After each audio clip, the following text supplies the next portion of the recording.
El corazón delator. Es verdad, soy nervioso, terriblemente nervioso. Siempre lo he sido y lo soy, pero ¿podría decirse que estoy loco? La enfermedad había agudizado mis sentidos, no los había destruido ni apagado. Sobre todo tenía el sentido del oído agudo. Oía todo sobre el cielo y la tierra. Oía muchas cosas del infierno. Entonces, ¿cómo voy a estar loco? Escuchen y observen con qué tranquilidad, con qué cordura puedo contarles toda la historia. Me resulta imposible decir cómo surgió en mi cabeza esa idea por primera vez, pero una vez concebida, me persiguió día y noche. No perseguía ningún fin, no había pasión. Yo quería mucho al viejo. Nunca me había hecho nada malo, nunca me había insultado, no deseaba su oro. Creo que fue su ojo. Sí, eso fue. Tenía un ojo semejante al de un buitre. Era un ojo de un color azul pálido, con una fina película delante. Cada vez que posaba ese ojo en mí se me enfriaba la sangre, y así muy gradualmente fui decidiendo quitarle la vida al viejo y quitarme así de encima ese ojo para siempre. Pues bien, así fue. Usted creerá que estoy loco. Los locos no saben nada. Pero debería haberme visto. Debería usted haber visto con qué sabiduría procedí, con qué cuidado, con qué previsión, con qué disimulo me puse a trabajar. Nunca había sido tan amable con el viejo como la semana antes de matarlo. Y cada noche, cerca de medianoche, yo hacía girar el picaporte de su puerta y la abría con mucho cuidado.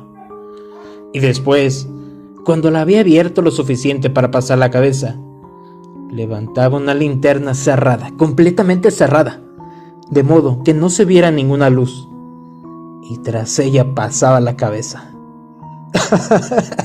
¿Cómo se habría reído usted si hubiera visto con qué astucia pasaba la cabeza? La movía muy despacio, muy lentamente, para no molestar el sueño del viejo. Me llevaba una hora meter toda la cabeza por esa abertura hasta donde podía verlo dormir sobre su cama. ¿Podría un loco actuar con tanta prudencia? Y luego, cuando mi cabeza estaba bien dentro de la habitación, abría la linterna con cautela, con mucho cuidado, porque las bisagras hacían ruido, y hasta que un solo rayo de luz cayera sobre el ojo del buitre. Hice todo esto durante 7 largas noches, cada noche cerca de las 12, pero siempre encontraba el ojo cerrado y era imposible hacer el trabajo, ya que no era el viejo quien me irritaba, sino su ojo. Y cada mañana cuando amanecía, iba sin miedo a su habitación y le hablaba resueltamente, llamándole por su nombre con una voz cordial y preguntándole cómo había pasado la noche. Por tanto, verá usted que tendría que haber sido un viejo muy astuto para sospechar que cada noche, a las 12, yo iba a mirarlo mientras dormía. La 8ª noche, fui más cuidadoso cuando abrí la puerta. El minutero de un reloj de pulsera se mueve más rápido de lo que se movía mi mano. Nunca antes había sentido el alcance de mi fuerza, de mi sagacidad. Casi no podía contener mis sentimientos de triunfo al pensar que estaba abriendo la puerta poco a poco y él ni soñaba con el secreto de mis acciones e ideas. Me reí entre dientes de esa idea. Y tal vez me oyó porque se movió de la cama. De repente, como sobresaltado, pensará usted que retrocedí, pero no fue así. Su habitación estaba tan negra como la noche más cerrada, ya que él cerraba las persianas por miedo de que entraran los ladrones. Entonces sabía que no me vería abrir la puerta y seguí empujando suavemente.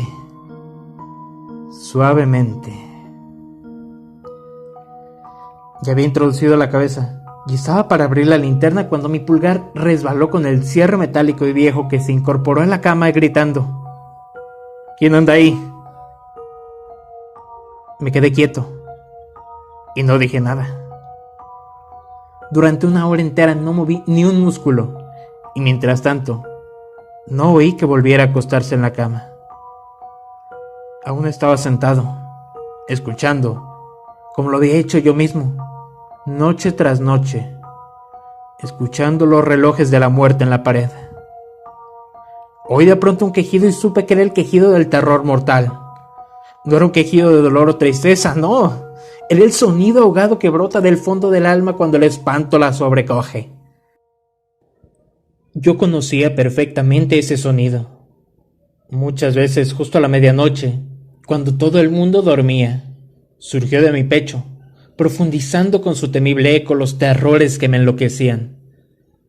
Digo que lo conocía bien. Sabía lo que el viejo sentía y sentí lástima por él. Aunque me reía en el fondo de mi corazón, sabía que él había estado despierto desde el primer débil sonido, cuando se había vuelto en la cama. Sus miedos habían crecido entonces. Había estado intentando imaginar que aquel ruido era inofensivo, pero no podía. Se había estado diciendo a sí mismo: no es más que el viento de la chimenea. No es más que un ratón que camina sobre el suelo. O no es más que un grillo que chirrió una sola vez. Sí, había tratado de convencerse de esas suposiciones, pero era en vano. Todo en vano, ya que la muerte, al acercársele, se la había deslizado furtiva y envolvía a su víctima. Y era la fúnebre influencia de aquella imperceptible sombra que la movía a sentir, aunque no veía ni oía, a sentir la presencia dentro de la habitación. Cuando hube esperado mucho tiempo, muy pacientemente, sin oír que se acostara, decidí abrir un poco, muy poco, una ranura en la linterna. Entonces la abrí, no sabe con qué suavidad, hasta que, por fin, su solo rayo, como el hilo de una telaraña, brotó de la ranura y cayó de lleno sobre el ojo del buitre.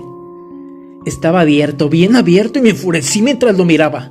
Lo veía con tal claridad de un azul apagado, con tal terrible película que me lava el alma. No podía ver nada, de la cara o del cuerpo, ya que había dirigido el rayo, como por instinto, exactamente al punto maldito. ¿No le he dicho que lo que usted cree locura es solo mayor agudeza de los sentidos? Luego llegó a mis oídos un suave, triste y rápido sonido como el que hace un reloj cuando está envuelto en algodón. Aquel sonido también me era familiar. Era el latido del corazón del viejo. Aumentó mi furia como el redoblar de un tambor estimula al soldado en batalla. Sin embargo, incluso en ese momento, me contuve y seguí callado. Apenas respiraba. Mantuve la linterna inmóvil. Intenté mantener con toda la firmeza la luz sobre el ojo. Mientras tanto, el infernal latido del corazón iba en aumento. Crecía, cada vez más rápido y más fuerte en cada instante. El terror del viejo debe haber sido espantoso. Era cada vez más fuerte y más fuerte. ¿Me entiende? Le he dicho que soy nervioso y es así.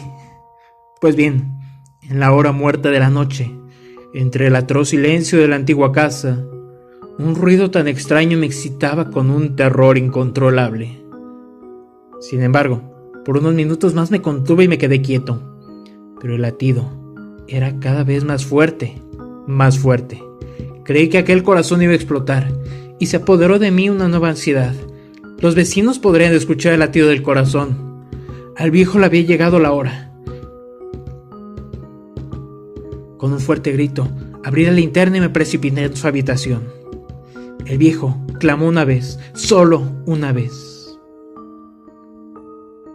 En un momento, lo tiré al suelo y arrojé la pesada cama sobre él. Después sonreí alegremente al ver que el hecho estaba consumado. Pero, durante muchos minutos, el corazón siguió latiendo con un sonido ahogado. Sin embargo, no me preocupaba porque el latido no podía oírse a través de la pared. Finalmente, cesó. El viejo estaba muerto. Quité la cama y examiné su cuerpo. Sí, estaba duro como una piedra. Pasé mi mano sobre el corazón y ahí la dejé durante unos minutos. No había pulsaciones, estaba muerto. Su ojo ya no me preocuparía más. Si aún me cree usted loco, no pensará lo mismo cuando describa las sabias precauciones que tomé para esconder el cadáver. La noche avanzaba y trabajé con rapidez, pero en silencio. En primer lugar, descuarticé el cadáver. Le corté la cabeza, los brazos, las piernas. Después levanté 3 planchas del suelo de la habitación y deposité los restos en el hueco. Luego coloqué las tablas con tanta inteligencia y astucia que ningún ojo humano, ni siquiera el suyo, podría haber detectado nada extraño. No había nada que limpiar, no había manchas de ningún tipo, ni siquiera de sangre. Había sido demasiado precavido para eso, todo estaba recogido. Cuando terminé esas tareas, eran las 4. Todavía estaba oscuro como medianoche. Al sonar la campanada de la hora, golpearon la puerta de la calle. Bajé a abrir muy tranquilo, ya que no había nada que temer. Entraron 3 hombres que se presentaron muy cordialmente como oficiales de policía. Un vecino había oído un grito durante la noche, por lo cual había sospechas de algún atentado. Se había hecho una denuncia en la policía y ellos, los oficiales, habían sido enviados a registrar el lugar. Sonreí, ya que no había nada que temer. Di la bienvenida a los caballeros. Dije que el alarido había sido producto por mí durante un sueño. Dije que el viejo estaba afuera, en el campo. Llevé a los visitantes por toda la casa. Les dije que registraran bien. Por fin los llevé a su habitación. Les enseñé sus tesoros seguros e intactos. En el entusiasmo de mi confianza, llevé sillas al cuarto y les dije que descansaran allí mientras yo, con la salvaje audacia que me daba mi triunfo perfecto, colocaba mi silla sobre el mismo lugar donde reposaba el cadáver de la víctima. Los oficiales se mostraron satisfechos. Mi forma de proceder los había convencido. Yo me sentí especialmente cómodo. Se sentaron y hablaron de cosas comunes mientras yo les contestaba muy animado. Pero, de repente, empecé a sentir que me ponía pálido y deseé que se fueran. Me dolía la cabeza y me pareció oír un sonido. Pero se quedaron sentados y siguieron conversando. El ruido se hizo más claro, cada vez más claro. Hablé como para olvidarme de esa sensación, pero cada vez se hacía más claro, hasta que por fin me di cuenta que el ruido no estaba en mis oídos. Sin duda, me había puesto muy pálido, pero hablé con más fluidez y en voz más alta. Sin embargo, el ruido aumentaba. ¿Qué hacer? Era un sonido bajo, sordo, rápido, como el sonido de un reloj de pulsera, envuelto en algodón. Traté de recuperar el aliento, pero los oficiales no lo oyeron. Hablé más rápido, con más vehemencia, pero el ruido seguía aumentando. Me puse de pie y empecé a discutir sobre las cosas insignificantes en voz muy alta y con violentos gestos. Pero el sonido crecía continuamente. ¿Por qué no se iban? Caminé de un lado a otro con pasos fuertes como furioso por las observaciones de aquellos hombres, pero el sonido seguía creciendo. ¡Oh, Dios! ¿Qué podía hacer yo? Me salía espuma de la rabia. Maldije. Juré. Balanceando la silla sobre la cual me había sentado, raspé con ella las tablas en el suelo, pero el ruido aumentaba su tono cada vez más. Crecía y era cada vez más fuerte. Y sin embargo los hombres seguían conversando tranquilamente y sonreían. ¿Era posible que no oyeran? Dios Todopoderoso, no, claro que oían y sospechaban y lo sabían. Se estaban burlando de mi horror. Esto es lo que pasaba, y así lo pienso ahora. Todo era preferible a esta agonía. Cualquier cosa era más soportable que ese espanto. Ya no aguantaba más esas hipócritas sonrisas. Sentía que debía gritar o morir. Y entonces, otra vez, escuchen, más fuerte, más fuerte, más fuerte. No finjan más, malvados, grité. Confieso que lo maté. Levanten esas tablas aquí. Aquí es donde está latiendo su horrible corazón.